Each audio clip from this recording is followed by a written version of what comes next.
제목 한번 읽어봅시다. 시작. 예수님을 만나면 반드시 변화됩니다. 아멘. 이 변화된다라는 것은 한번 딱 바뀌었다라는 그런 얘기가 아니에요. 한번 딱 바뀌었다라는 것도 시작, 이 말씀이지만 그것을 시작으로 해서 계속해서 바뀌어가 있어야 되는 거예요. 어제하고 오늘이 내가 달라야 되고 오늘이 또 내일이 다르면 부분들이 된다는 거죠.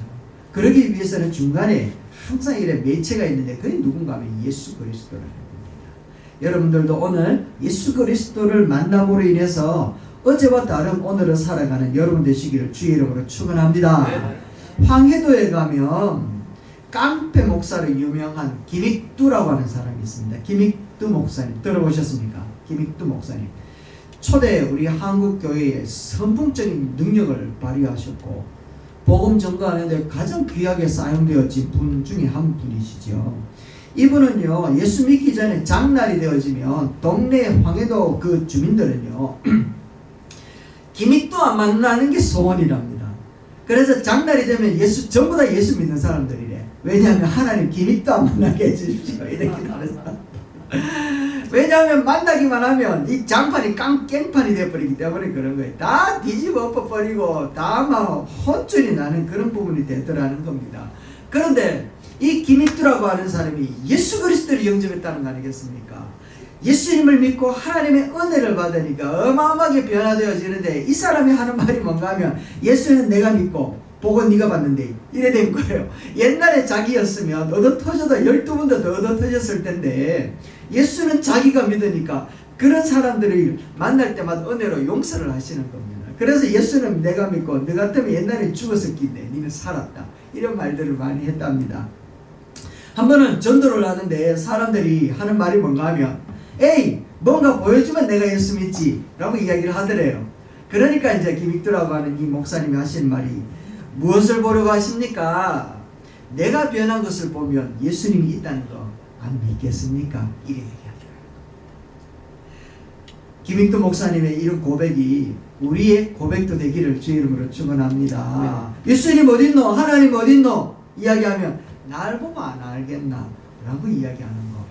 하나님이 진짜 원하시는 그런 성도의 모습인 줄 압니다. 그런데 참 희한한 건 사람 잘 바뀝니까? 안 바뀝니까? 안 바뀌는 사람 바뀌면 죽을 때가 됐다 이런 뜻이라고 우리는 늘 그렇게 배우고 알고 있잖아요. 그런데 참 희한한 건 예수 만나면 달라지네. 예수 만나면 변하더라는 겁니다. 바울이라고 하는 사람이 이렇게 고백하네요. 고린도전서 15장 8절 말씀에 이렇게 얘기를 합니다. 나의 나된 것은 하나님의 은혜다 라고 얘기를 하는 겁니다. 여기서 은혜라고 하는 것이 무엇인가 하면 받을 만한 자격이나 공덕, 어떤 행함이 없음에도 불구하고 내게 베풀어 두신 하나님의 호의, 하나님의 공짜 선물 이런 뜻을 갖고 있거든요. 그래서 하나님께로부터 받은 바 되어진 모든 것들은 다 뭐라고요? 은혜다라고 이야기를 하는 겁니다. 그러니까 내가 값을 주고서 싼 것이 아니고 내가 값없이 받은 것은 모두 다 은혜라는 것이죠. 그래서 내게 있어서 죄의 용서함을 받은 것이 바로 은혜요. 또 예수 그리스도를 믿어서 하늘나라의 영원한 생명을 얻은 것도 은혜요. 또한 죄 가운데서 생명을 얻은 것도 은혜다라고 이야기를 하는 겁니다. 바울이라고 하는 사람이 이렇게 이야기하게 되어진 것은 놀라운 변화를 일으켰던 사람이었기 때문에 그래요. 왜냐하면 이 사람은요 엄청나게 총명한 사람이었어요. 유대의 랍비 중에 한 사람이었습니다. 뿐만 아니라 율법을 세우고 지키는 일에 생명을 걸고 열심을 다했던 사람이었어요. 그래서 예수 믿는다는 것을 생각해 본 적이 없었던 사람이었단 말이죠. 오히려 예수 믿는 사람들을 잡아가지고는요 율법을 어기는 것이라고 해서 감옥에 집어넣어버리고 오히려 사람을 회방하고요 죽이는 데까지 열심을 다했던 사람이었고 한날은 제사장들이나 관원들에게 넘겨주기 위해 가지고 공문을 받아가지고 다메섹을 향하여서 쫓아 올라가는 사람이었습니다. 다메섹이 어디였는가 하면 여기서 여기까지입니다. 보이십니까? 여기 동그라미 예루살렘 보이십니까? 요 밑에 예루살렘에서 저기 빨간 동그라미 여기가 다메섹이거든요. 이 거리가 부산에서 대전까지의 거리입니다. 여기를 그 당시에 뭐 차가 있었겠습니까? 마차가 있었겠습니까? 마차가 있었다고 하지만 바울은 타고 다니지 못했을 것 같아요. 그래서 아마 걸어가지 않았겠나 싶은 생각은 드는데요. 이 어마어마한 거리가 300km가 넘는 이 거리를 예루살렘에서 누구 잡으려고요? 예수 믿는 사람들 잡으려고. 이렇게 쫓아 올라가다가 다메섹에서 그만 예수 그리스도를 만나게 되어진 거예요. 예수 그리스도의 찬란한 빛을 본 것입니다. 위협찬 음성을 들은 거예요. 그리고는 자기 자신이 예수를 감당할 수 없는 상황 가운데서 부활하신 예수님이 바로 네가 핍박하고 있는 자다, 네가 절대로 아니라고 이야기를 했던 그 자가 바로 하나님이다 라고 하는 것을 그가 알게 되어진 거예요. 그래서 즉시로 그는요 하나님 앞에 변화를 받아가지고 전도하기 시작을 합니다. 예수 잡으려고 올라갔던 바로 그 시점에 예수 만나자마자 바로 터원해가지고 복음을 전하는 사람이 되어졌는데요. 예수를 반대하고 회방하고 대적하던 삶에서 예수를 위하여 복음을 전하는 삶으로 이렇게 변화되어지면서 아시아와 전 유럽에서 복음을 전하면서 열정적으로 교회를 세우는 사람이 되었다라는 거예요. 그러면서 바울이 하나님께로부터 예수라고 하는 은혜의 선물을 받고서 변화되어졌다라고 고백하면서 그런 말을 했던 거예요. 앞에 보면 성경 다시 한번 볼까요? 나의 나된 것은 시작. 나의 나된 것은 하나님의 은혜로 된 것이다. 이렇게 고백을 하게 되더라는 것입니다. 하나님의 은혜. 이 하나님의 은혜가 오늘 이 땅 21세기를 살아가는 여러분이나 저에게도 일어나기만 한다면 어떤 사람이라도 변화시켜내는 능력이 되는 줄로 믿습니다. 네. 아멘. 그 지구상에 단 한 사람이라도 하나님께서 찾으시려고 하는 하나님의 열정을 따라서 오늘도 그 은혜를 베푸시고 변화시켜주신 하나님의 능력이 우리 가운데 펼쳐지기를 간절히 소망합니다. 그렇다면 하나님의 은혜는 무엇을 바꾸어 줄까요? 무엇을 바꾸길래 사람이 이렇게 바뀔까요? 기대되지 않습니까? 무엇을 바뀌길래? 하나님의 은혜로 내가 무엇이 바뀌었는가 점검을 한번 해보자라는 거예요. 이것이 점검되어질 때 내게도 하나님의 은혜가 풍성하였구나 고백할 수 있게 되기를 주의 이름으로 축원합니다. 첫 번째는 예수님을 보는 눈을 바꾸어줍니다. 한번 큰 소리로 바라는 걸 읽어봅시다. 시작. 예수님을 보는 눈을 바꿉니다. 할렐루야. 13절 말씀입니다. 읽어볼까요? 시작. 내가 전에는 비방자요, 악기자요, 폭행자요, 도리어 긍휼을 입은 것은 내가 믿지 아니할 때에 알지 못하고 행했습니다. 바울이 이런 고백을 하는 것은 예수 그리스도를 알지 못했다라고 얘기를 하는 겁니다. 예수 그리스도를 알지 못했기 때문에 스데반이라고 하는 그 사람도 돌로 쳐 죽이는 현장에서 그가 있었고요. 예수 믿는 사람들 어떻게 하든지 발곤 세곤해가지고 다 죽이려고 했던 그런 사람이었다라는 겁니다. 알지 못했기 때문에. 예수 그리스도를 믿기 전에는 회방자였다 이야기를 하는 거예요. 비방자였다 이야기하는 거예요. 폭행자였다 얘기를 하고 있다라는 거예요. 그런데 예수님의 은혜가 딱 임하게 되니까 예수 그리스도 바라보는 눈이 싹 달라지게 되어졌다는 것이죠. 그래서 예수님이 안 보였는데 이제 예수님이 보이는 겁니다. 전에는 그래서 예수님을 믿게 되었고 예수님을 사랑하게 되었고 예수님을 위해서 충성하는 사람이 되었다라고 이야기를 하고 있는 거예요. 그래서 예수 그리스도로부터 주어지는 이 은혜를 받으며 예수님을 바라보는 눈이 달라지게 되어져 있는 줄로 믿습니다. 아멘. 예수님이 나의 구세주가 되어지고 예수님이 나의 권능자가 되어지고 구원자가 되어지고 영원한 주인이 되어졌다라고 이렇게 고백을 하면서 예수님을 최고의 가치로 높이는 사람으로 변화되더라는 것이죠. 그래서 디모데전서 1장 15절 말씀에 예수님을 구원자로 보는데 세상에 임한 하나님의 아들로 보고 있는데 그것을 뭐라고 이야기하는 거예요? 우와 미쁘다라고 이야기하는 거예요. 이 미쁘다라는 말이 우리 약은 잘 안 맞잖아요. 우와 환상적이네 라고 얘기하는 거예요. 우와 대단하다. 우와 놀랍다. 요즘 말로 우리 청소년들이 하는 말로 뭐라 그러니까 짱이다 이래 되는 거예요. 짱이다 이래 되는 겁니다. 예수 그리스도를 바라보는 안목이 달라집니다. 베드로도 마찬가지지 않습니까? 그물을 쫙 던지면서 고기를 잡는데 밤새도록 잡아도 고기 한 마리 못 잡았단 말이에요.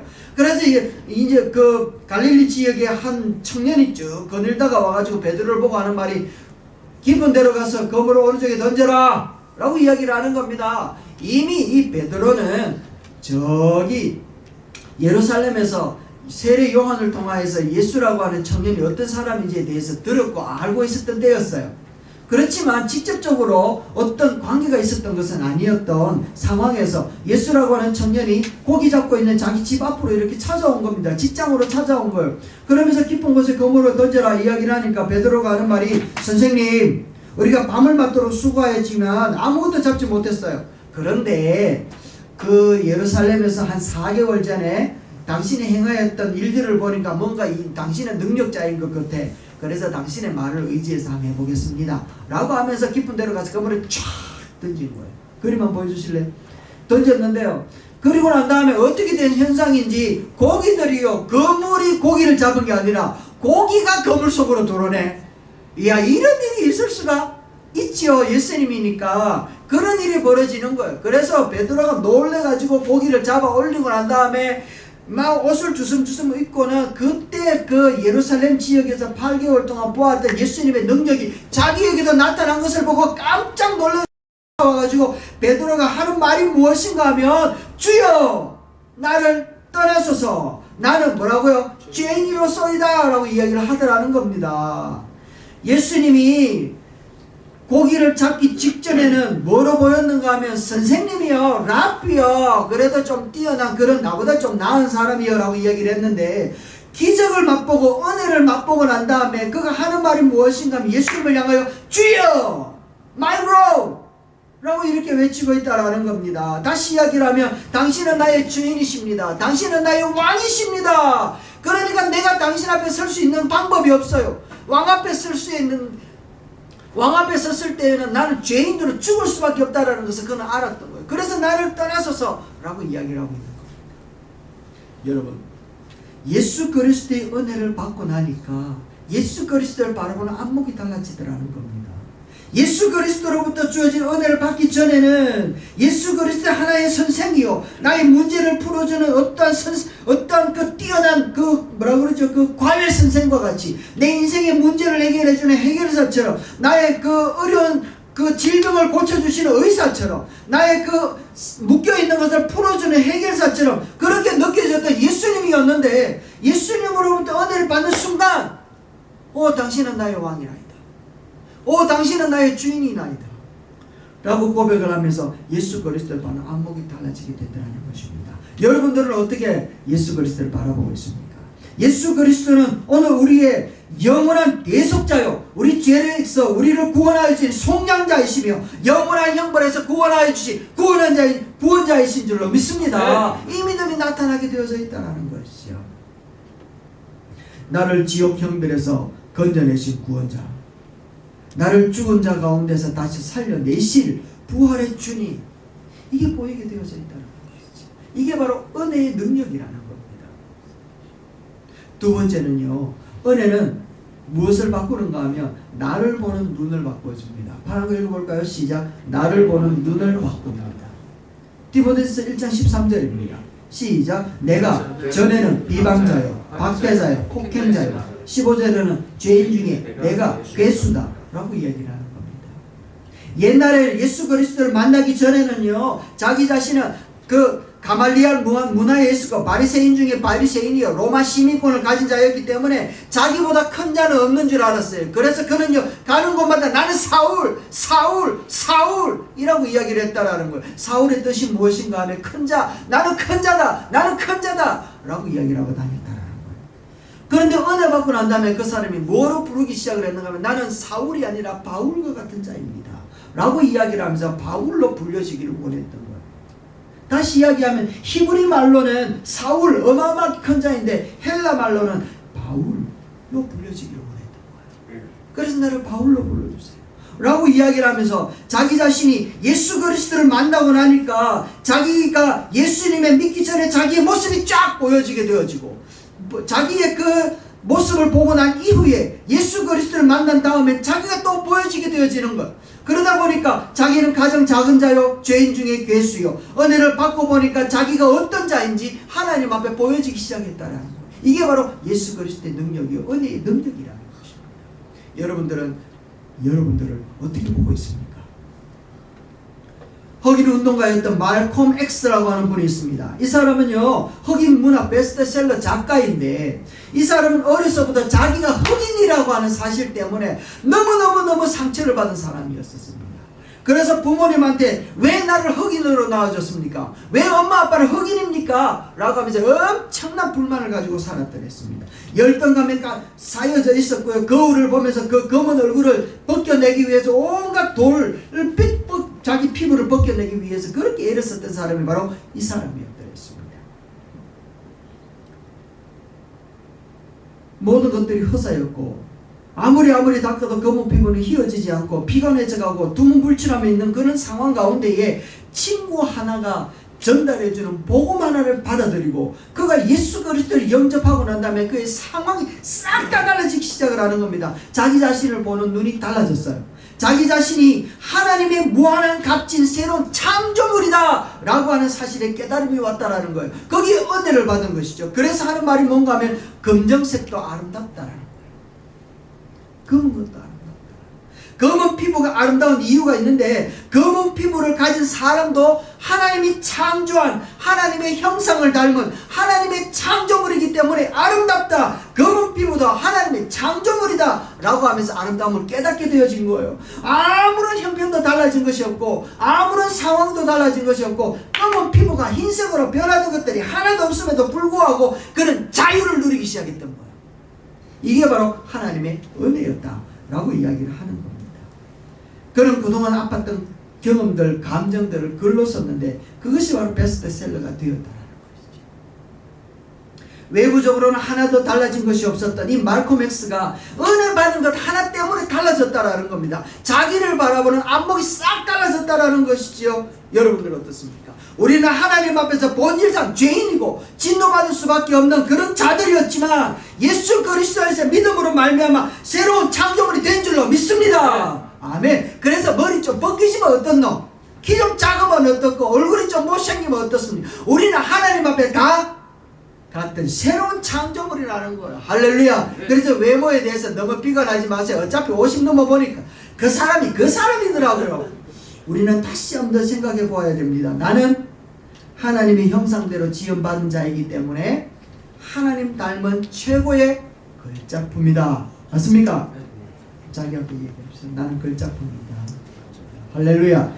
그러니까 바울이요, 하나님으로부터 은혜를 받고 나니까 자기 자신이 보여지는데, 그래서 12절 말씀에 자기 자신이 보여지는데 하나님을 닮은 이 세상에 둘도 없는 바로 걸작품이다 라고 하는 것을 알게 되더라고요. 여러분 다 소중한 자들입니다. 하나님 앞에 연세가 많아도 소중하고 연세가 어려도 나이가 어려도 다 소중한 자들. 자, 이제 세 번째 파란 글자 한번 읽어봅시다. 시작. 이를 보는 눈을 바꿉니다. 12절입니다. 같이 한번 읽어볼까요? 시작. 나를 능하게 하신 그리스도 예수 우리 주께 내가 감사함은 나를 충성되이 여겨 내게 직분을 맡기심이니. 아멘. 은혜 받기 전에 사람들의 눈에 보이는 것이 무엇이었는가 하면 이게 돈 되나 이거였거든요. 그런데 요즘같이 진짜 살기 어려울 때는 돈 되는 것을 쫓아서 가는 것이 마땅한 것 같아요. 눈을 크게 뜨고 찾고 있는 것 같아요. 그죠? 그런데 은혜를 받고 나니까 이를 보는 안목이 달라지더라고요. 이거 하나님께 영광되나? 이 안목으로 바뀌더라는 겁니다. 바울이 그래서 12절 말씀을 이야기하는 겁니다. 나를 능하게 하신 예수 그리스도 우리 주께 감사하는데 충성되이 여겨서 내게 무엇을 맡겼다고요? 직분을 맡겼다라는 거예요. 이 일이 하나님께 영광이 되는구나 라는 걸로 이 안목이 싹 달라졌다라는 겁니다. 그래서 정말로 하나님 앞에서 해야 할 일이 무엇인가 라고 하는 것에 대해서 고민하게 되어지고 새로운 피조물이 되었으니까 이제 내가 가야 될 길이 어딘가 하는 것에 대해 가지고 이 사람이 개념이 달라지기 시작했던 거예요. 그래서 하나님의 은혜를 받고 나니까 일감이 달라지는 거예요. 찾아오는 일감이 달라졌다니까요. 랍비에서 선교사로, 예수님을 핍박하는 자에게서 예수님을 자랑하는 자로, 복음을 회방하는 자에서 복음을 전파하는 자로, 교회를 파괴하는 자에서 교회를 건설하는 자로 일감이 달라졌다는 거예요. 여러분, 은혜 받은 사람들은 이런 일하는 개념이 달라지고 일거리가 달라지는 줄로 믿습니다. 그래서 하나님으로부터 받아들여진 그 은혜는 이전에 하던 일들을 새롭게 싹 재개편하여서 하나님의 영광을 위하여 하나님 안에서 새로운 것이 무엇일까, 기뻐하는 것이 무엇일까, 이거 고민하며 이 일을 감당하고 이 일감 찾아가는 줄로 믿습니다. 네. 아멘. 고아의 아버지 조지 뮬러, 여러분 들어보셨습니까? 5만 번의 기도 응답을 받은 사람 이라고 얘기를 하죠. 이 사람이 처음부터 착한 사람은 아니었더랬습니다. 16살 때부터 절도죄, 감옥에 가는 것을 친구 만나러 가는 것처럼 여겼던 사람이었습니다. 대학에 들어가서 술, 여자, 노름, 부모 속을 엄청나게 썩이는 방탕아였습니다. 방탕아. 그러던 그가 21살이 되었을 때 예수 그리스도를 영접하게 되어진 거예요. 그로부터 이 뮬러는 이전과 다른 사람이 되었는데 기도의 사람으로 바뀌게 되었고 성경을 읽는 사람이 되었던 거예요. 그래서 그는 자기가 해야 될 일이 무엇인지 고민하다가 찾았는데, 뮬러는 어느 날 하나님은 고아의 아버지다 라고 한 것을 딱 부딪혀 왔다라는 거, 자기 심장에 화살까지 팍 꼽히더라는 겁니다. 이런 말씀에 감동을 받고 난 다음에 자기가 해야 할 일이 무엇인지 결단을 하고요, 고아를 위해 가지고 평생 살기로 다짐을 했다. 고아의 아버지인 하나님께 기도하면서 하나님이 공급하시는 것을 평생 누리면서 고아들과 함께 살았던 것을 우리가 잘 알고 있지 않습니까? 하나님의 은혜를 받으며 하나님을 위해서 살겠다라고 하는 그런 마음의 의식이, 새로운 마음의 감동이 일어나게 되더라는 겁니다. 우리 다 경험해 봤잖아요. 여러분 다 경험해 보지 않았습니까? 하나님으로부터 큰 은혜를 받고 나니까 나는 너를 위하여 다 주었는데 너는 나를 위하여 무엇을 하였느냐 라고 묻는 주님 앞에 부끄럽지 않기 위해서 우리가 일을 시작했다라는 거예요. 일감이 달라졌다라는 것이죠. 일하는 생각이 달라졌다라는 것입니다. 인생을 즐기고 자기만을 생각하고 살았던 삶의 모든 영역들에서 이제 다 거품은 제거하게 되어지고 주님을 위하여, 교회를 위하여 찾아나가서 그 일을 감당하지 않았습니다. 이게 바로 하나님의 은혜 받은 자의 변화된 모습이라는 것이지요. 우리 성도들은요, 눈에는 하나님의 은혜를 받은 자로서 정말 우리 성도님들 눈에도 하나님의 은혜를 받은 자들로 새로운 하나님을 위하여서 일들을 감당해내고 그 일들이 보여지기를 주의합니다. 말씀을 맺으려고 합니다. 누구나 사람은 새로운 사람으로 변화되기를 원하고 있습니다. 21세기 2021년도 12월 달을 보내면서 우리는 새로 시작되어졌던 그런 시간들, 이제 마무리해야 될 이 시점에서 우리는 얼마나 변화되어져 왔고 또 22년도로 우리는 변화된 삶의 모습으로 살아가려고 한다는 것이죠. 우리를 새로운 사람으로 변화시켜야 되기 위해서 우리는 첫 번째, 하나님께서는요, 우리 안목이 달라지기를 원하고 있습니다. 예수 그리스도를 보는 안목이 좀 컸으면 좋겠다는 거죠. 두 번째는 하나님의 은혜를 받았으면 이제 나를 바라보는 안목도 새로워져야지 된다. 나는 못해, 안 돼, 그래도 되겠냐, 이게 아니라 하나님 앞에 새로운 피조물이다. 주께서 창조하신 기대를 가진 자다 라고 하는 안목이 있어야 됩니다. 그리고 세 번째는요, 하나님의 은혜를 입었으면 이제 일감이 달라져야 되는 거예요. 일거리가 달라져야지 되고요, 일손이 달라져야지 된다는 것을 이야기를 하고 있습니다. 그래서 항상 주님 하나님으로부터 주어지는 이 충만한 은혜를 입고서 예수 그리스도를 구세주로 하나님 아버지를 바라보는 그런 안목을 가지고 나를 의롭게 여겨주신 주님의 그 크신 은혜 앞에 의로운 자로서, 걸작품으로서 교회를 위하고 예수 위해 살아가는 우리의 모습이 될 때 우리 주님께서 21년도를 잘 보내고 22년도를 새롭게 허락하여 주실 줄로 믿습니다. 네. 기도하겠습니다.